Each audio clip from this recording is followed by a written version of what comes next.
For example, Dr. Peters came up with a name for something that had been around for years. And if I use the term the Peter Principle, probably almost everybody in the room knows exactly what I'm talking about. Well, I want to give this process a name, and it's called an exercise in futility. And you say, why do you say that? Well, I say that because we carried petitions through the whole city of Mission to keep Mission from narrowing Johnson Drive from a functional 4-lane street to 3 lanes. Turned it into the city government, and they nodded their head and went ahead and made it 3 lanes. They did the same thing with Royal Boulevard. They did the same thing, or are doing the same thing with Knoll Avenue.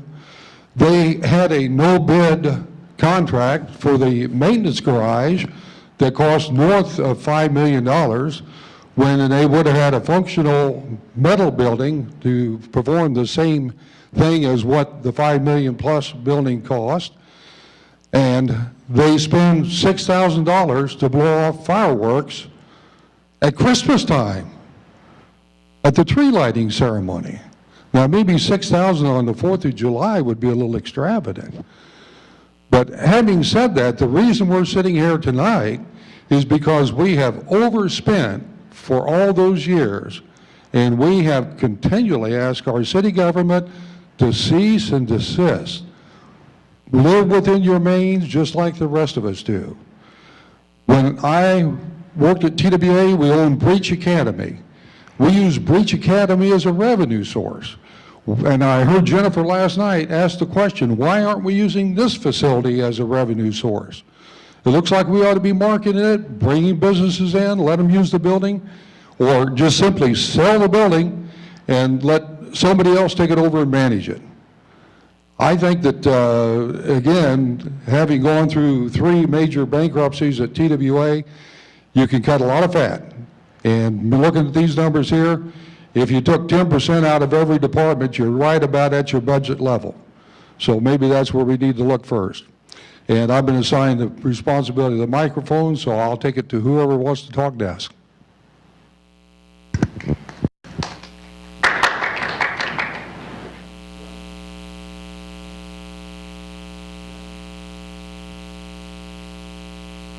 I was just kind of wondering how many properties in Mission are in foreclosure, and that would be a reduction in revenue. I'd like to answer that question, please. The actual number in foreclosure, I can give you, I want to say it's between 100 and 150, but that's just based on what we know in terms of code enforcement when we find property that's not being taken care of. And so that would be out of 3,000, and I'm rounding here. So somewhere probably between 3 and 5%. As it relates to property tax, they still have to pay property tax, the lender who owns the property. And they also have to pay the liens as relates to any property management that we do. Our biggest problem is trying to find the person at the banks in order to get approval to do work. That's where we're having our biggest stumbling block. Well, given that we can place a lien, that money gets returned the moment that the property gets sold to the city. So I would say on average, the last 2 years, we've spent somewhere between $5,000 and $7,500 on weed abatement. It's typically mowing. Sometimes we have properties that we have to board up, but it's typically mowing. Mr. Scanlon, a question that you indicated here on your pie chart was that the police department maintenance were your highest cost of your budget. Is that correct? Correct. I don't see anything in your budget, past, present, or possibly future, where you're looking at reducing those costs by percentages. For example, what's the population of Mission as a 2010 consensus? As of the 2010 census, it's a little over 9,300. 9,300. How many full-time police department do we have on the force? 29 commissioned officers. I'm Which talking includes the about police. full-time paid police employees. How many? 9. Okay. Cost per capita for the city of Mission with our police department, how many vehicles does the police department own? 14. Does the chief have a private car to drive to and from work? Yes, he does. Is that part of his salary, or is that a negotiated option? It's part of the city's fleet. So when I said it's a private car, it's part of the city's fleet. But he is given that as a perk for his job. He's given that as part of his job. Well, it's still a perk, right? Well, no, because he's required to respond. Well- He's on duty 24 But hours he a day. doesn't live in Mission. That is correct. The maintenance then also has a high cost, which is related to improvements and other aspects of it. Correct. But why haven't you asked for a reduction in these two things, maybe 10% or personnel that can be more efficient and be more beneficial to the budget program? Along that same line, you didn't mention any admin costs on that. I wonder if the city elected officials would be willing to outgo their salary for the next 5 years to help the budget. That question I can't answer. I would just be curious if they got elected to this job so they can increase their income or be beneficial to the city. Since I've been here, the city council members and mayor's salary they have not increased. And so that would be since 2003, When was the last increase? before I was here. Coming back to the police and public utilities, has this ever been brought up at council meeting or budget to look at cutting back expenses wherever you can? Oh, absolutely. In fact, Nothing's happened though, right? no, it has. Last year when we did our budget, the city council directed staff to reduce our expenses by $500,000 in the general fund. And what we came back with in October was $666,000 in cuts. Where did that come from? It came from various departments. We had some vacancies within the police department. We anticipate that we have vacancies in our police department, and so if you looked at what I would call salary savings that we thought we could generate this year, it was in the neighborhood of $150,000 to $160,000 in salary costs, just because people tend to leave, especially in the police area, people tend to leave. So it's not a stable facility here as far as police department goes. No, I wouldn't say that. You have new officers that other cities can pay more than us, so we end up being a training ground for Lenexa, Overland Park, Olathe. Does your budget committee actually do a line item on your budget, cost effectiveness, and talk about reduction at that point? Yes, when we did the budget last year, we actually produced a line item detail with supporting documents for all the line items in the general fund. We produced a notebook, which was, I think, about 900 pages for each line item, and then each line item was rated in terms of its importance to the overall mission of the city. And then those that graded at the bottom, we took more money away from than the ones that were believed to be more important to the city. And what committee did this? It was a subset of the city council, and I forget what we called the committee. I want to say SMART was it was an acronym for this group that sat down, and I think we did it over 2 Fridays. Was And this then done by private citizens or in-house people? it was council members and city staff. Would it be advisable to have some people also sit on that committee? Well, this year we weren't going to do a line item review since we had done it last year.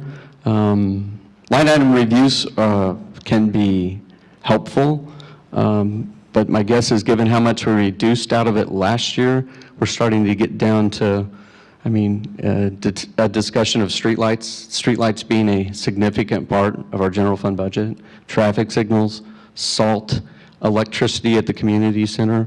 And many of those, you really don't have a choice if you want to operate the facility. That was my next question, too. Looking at the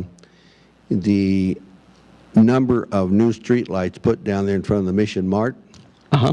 and the old goosenecks that are still left there that do not match the rest of Johnson Drive, and the increase of revenue to KCP&L, is there a way of reducing those to cut back on the city expense as far as utilities goes? Yeah, we're working with KCP&L to replace the lights in Mission Mart so that we don't have as many lights in that corridor as we do now. The lights that are on Johnson Drive will actually be converted to LED, and so the amount of electricity usage on those lights will be about 1/4 what we had there before. The number of those new lights installed is probably 4 to 5 to 1 compared to the new lights that were put over here on Johnson Drive as far as concentration. Is that right? No. What is? Maybe 2 to 1, but not 4 or 5 to 1. All right. More than necessary, in other words. So you're looking at utilities. I'd still like to see each year, since you have to balance your budget, as you know, by state requirements, that you go through line items and look at your police and maintenance and all that, and really start curtailing on this. This, as Frank pointed out, this is getting crazy. And you come to the city and they seem to ignore the people who pay the bills here, including salaries, et cetera. And I think it's time the city starts looking at the people who are living in Mission and paying the bills. Thank you.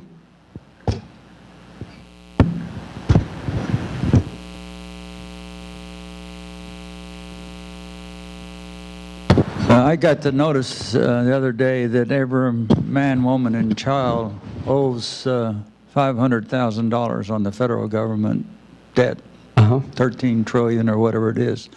What is the pro rata debt as of now for each citizen of Mission? If I can round, if you allow me to round. I do a lot of rounding. Okay, No- so no if I can problem. go from 9,300 to 10,000, Yeah. that would make it easier for me. So it would be 3,000? 3,000. Uh-huh. I came to Mission in 1967. What was it then? If you went and got, that would be hard, because what I'd have to do is pull all the special assessment bonds that were issued.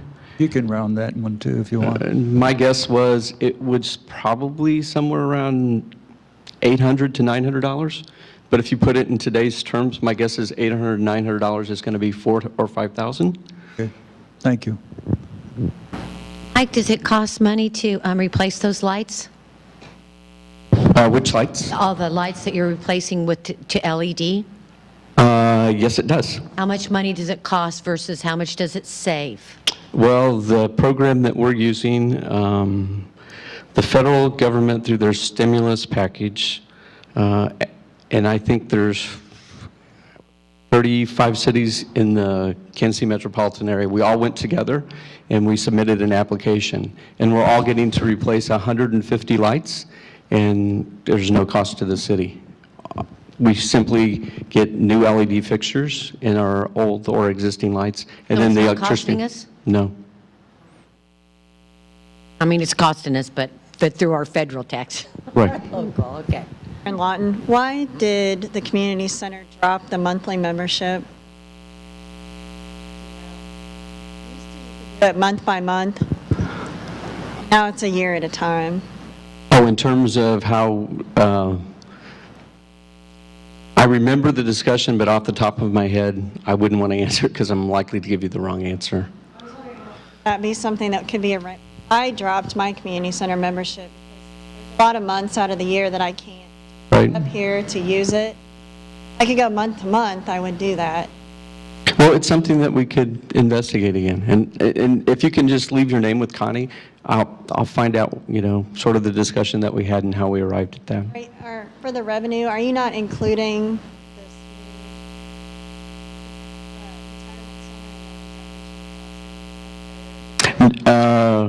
The Mission Square is 501c3. Those people that know what a 501c3 is, they don't pay taxes. which is one of the problems that, if you remember last year, talking about the transportation utility fee, more and more things are being built that don't pay taxes. But what we did work out with them, since it was city-owned property, is that they make a payment in lieu of taxes, which is they pay for their memberships to the community center, plus they pay an amount to help maintain the joint properties that we share, and they also have to pay the transportation utility fee. Yes, my name is Josh Vincent, and I just had a question about, instead of just focusing just on expenses, on revenues.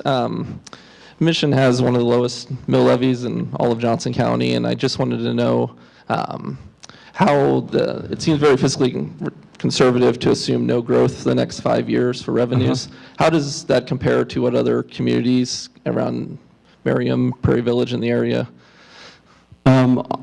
About every 2 months, all the city administrators and managers in Johnson County, we meet and we talk about, and one of the things we've been talking about the last year and a half is our budgets, in terms of how long do we think, and what I would call it, the values and are going to stay at this rate. And John Nachbar, the city manager in Overland Park, before he took a job in California, he was quoted in the paper saying that in Overland Park, he doesn't anticipate that their revenue collections will hit their 2007 number until 2016.